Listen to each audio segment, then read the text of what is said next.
Hello guys, ये देखो हिमांशु है। अब तुम अपना पैंट लो। ये इसका पैंट लेने के लिए हम लोग मार्केट में आए हैं।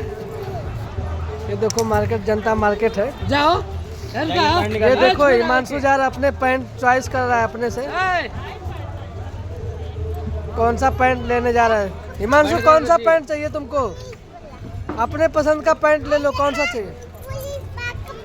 हाँ, पैंट कौन सा चाहिए इसमें से?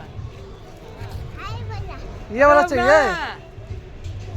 अच्छा, ये वाला कैसा है? ये वाला देखो, इसको भी देखो।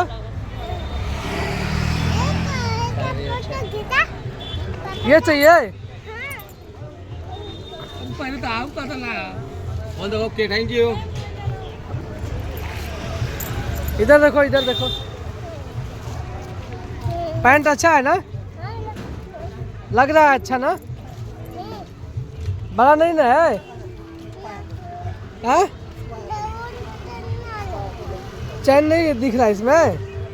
चैन इधर है ना, ये देखिए है ना।